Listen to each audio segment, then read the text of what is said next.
পশ্চিমবঙ্গে এখন এসআইআর চালু হয়ে গেছে। এটা আশা করছি সবাই জানেন। গত ৪ তারিখ এসআইআর চালু হয়েছে। তো ৪ তারিখ থেকে কম বেশি ওয়েস্টবেঙ্গলের আ সব প্রান্তে প্রায় শুরু হবে। এরকম একটা কথা ঘোষণা করা হয়েছে।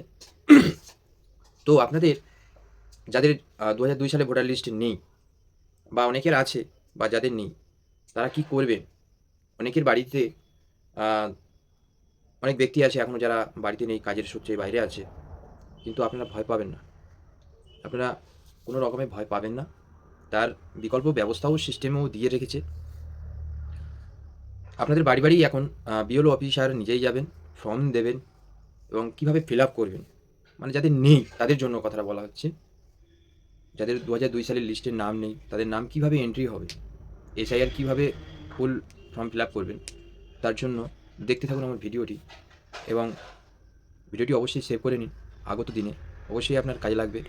সবার সুবিধার্থে এখানে বাংলায় আমি কী করতে হবে এই ফর্মটা আপনাদের বিএলও থেকে দেবে সেটা কীভাবে ফিল আপ করবেন, কী করতে হবে, কী জন্য করতে হবে, কোথায় কার নাম এন্ট্রি করতে হবে সম্পূর্ণ বাংলায় আমি দিয়ে রেখেছি। একটু দেখে নেবেন। যাদের বুঝতে অসুবিধা হবে দরকার হলে রিপ্লে করে দেখে নেবেন।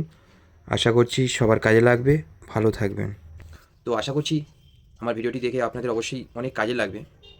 যাদের কাজে লাগবে অবশ্যই একটু কমেন্ট করে জানাবেন বা কারো যদি বুঝতে অসুবিধা হয় সেটাও আপনি কমেন্ট করে জানাতে পারেন।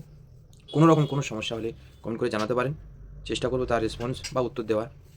আর আমার ভিডিওটি যদি ভালো লেগে থাকে, যদি কাজের বা প্রয়োজনীয় বলে মনে হয়, অবশ্যই সেভ করে নেবেন এবং চ্যানেলটি লাইক এবং সাবস্ক্রাইব করে পাশে থাকবেন। চেষ্টা করব আগত দিনে আরও এরকম আপডেট কিছু দেওয়ার, যেটা আপনাদের প্রয়োজনে কাজে লাগতে পারে এবং পারবে।